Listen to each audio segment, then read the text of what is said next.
में बशर अल असद की सरकार गिरने के बाद सीरिया में उसके पड़ोसी देशों ने चढ़ाई शुरू कर दी है। अब सीरिया में तुर्की और इजरायल के बीच होड़ सी छिड़ गई है कि सीरिया की जमीन को कौन कितना कब्जा कर पाता है। तुर्की और इजरायल दोनों एक दूसरे पर सीरियाई इलाकों पर कब्जा करने का आरोप लगा रहे हैं। दोनों ओर से बयानों की बमबाजी हो रही है और इस बीच एक्सपर्ट्स का कहना है कि सीरिया की यह हलचल एक बार फिर उसे भयंकर गृह युद्ध में धकेल सकती है।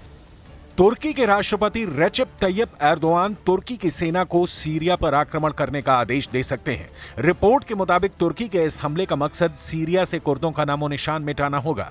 रिपोर्ट में दावा किया गया है कि जब हयात तहरीर अल शाम यानी HTS दमिश्क की ओर बढ़ रहा था, तब तुर्की ने अपने मिलिशिया के साथ मिलकर कुर्दों के खिलाफ मोर्चा खोल दिया था, जो उत्तर पूर्वी सीरिया में हुकूमत चलाता है।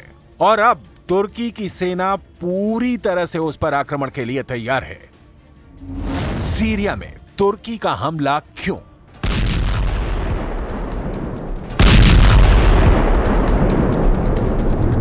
दमिश्क पर जुलानी का संगठन HTS काबिज हो चुका है। राष्ट्रपति असद के सत्ता से बेदखल होने के बाद HTS ने तुर्की और उसके मिलिशिया सीरियाई राष्ट्रीय सेना SNA के साथ हाथ मिलाकर कम से कम 3 जगहों पर कुर्दों के खिलाफ हमले तेज कर दिए। कुर्द सीरियन डेमोक्रेटिक फोर्सेज यानी SDF के शीर्ष कमांडर ने चेतावनी दी है कि अगर तुर्की HTS गठबंधन अपने हमले जारी रखता है तो देश खूनी गृह युद्ध के एक और दौर की ओर आगे बढ़ सकता है।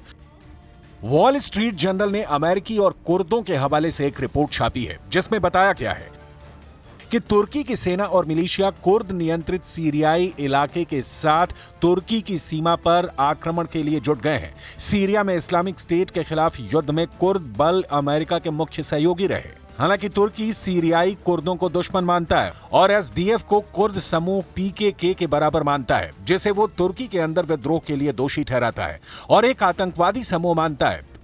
वर्षों से तुर्की AANES यानी कुर्दों के कब्जे को सीमित करना चाहता है और उन्हें तुर्की के बॉर्डर से दूर धकेलना चाहता है। इसीलिए सीरियाई कुर्दों पर हमला जारी है।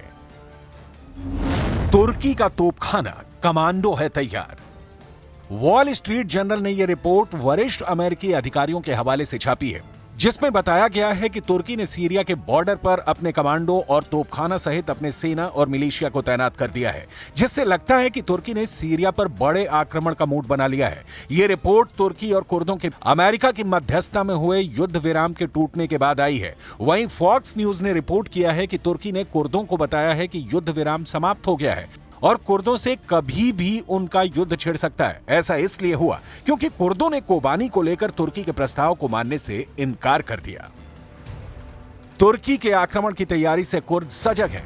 विदेशी मीडिया वॉल स्ट्रीट जर्नल के मुताबिक SDF के एक आला अधिकारी इल्हाम अहमद ने अमेरिका के नवनिर्वाचित राष्ट्रपति डोनाल्ड ट्रंप को एक चिट्ठी भी लिखी, जिसमें बताया गया है कि तुर्की का लक्ष्य आपके पदभार ग्रहण करने से पहले हमारी भूमि पर नियंत्रण स्थापित करना है, जिससे आप हमारे क्षेत्र के शासक के रूप में उनसे जोड़ने के लिए मजबूर हो जाएं। अगर तुर्की अपने आक्रमण के साथ आगे बढ़ता है तो परिणाम भयावह होंगे। तुर्की के आक्रमण से अकेले कोबानी में 2 लाख से ज्यादा कुर्द नागरिक विस्थापित हो जाएंगे, जिनमें कई ईसाई समुदाय भी शामिल हैं। तुर्की लगातार कुर्दों के खिलाफ एक्शन ले रहा है। कुर्दों के 3 ठिकानों पर तुर्की का हमला। 7 और 8 दिसंबर को NSA ने मंजीब में कुर्दों पर हमला किया। NSA ने कोबानी में SDF के खिलाफ हमला किया। HTS ने डेयर एजोर को कुर्दों से कब्जा कर लिया। In conversation with the SDF, and we are in conversation with our allies in Turkey, and I should say our other partners in the region are in conversation with Turkey about this question as well. This is not just a United States question, and we are trying to work on a path forward that de-escalates tensions. विदेशी media fox news के मुताबिक तुर्की के इन हमलों ने कुर्दों को भीतर तक डरा दिया है और उन्हें अपने सफाई का डर सताने लगा है।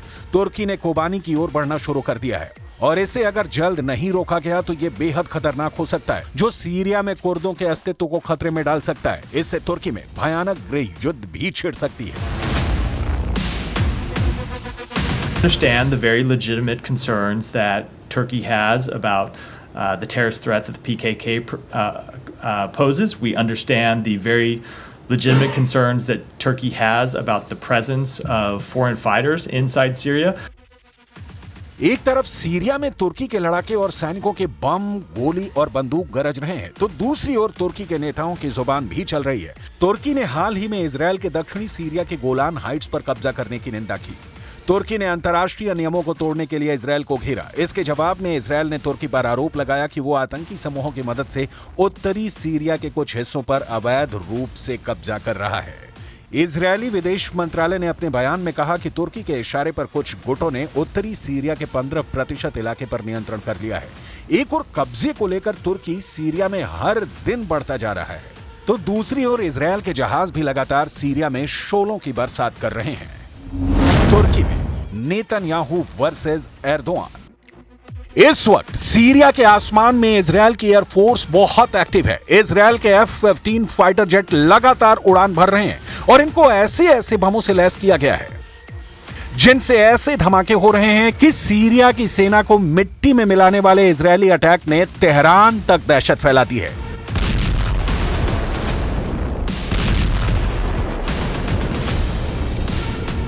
इन हमलों पर जुलानी की भी मुहर लग चुकी है, क्योंकि जुलानी ने ना इसका विरोध किया और ना ही इजरायल से युद्ध करने की ख्वाहिश जाहिर की है, बल्कि ईरान और हिजबुल्लाह को अपना सबसे बड़ा दुश्मन बता दिया है।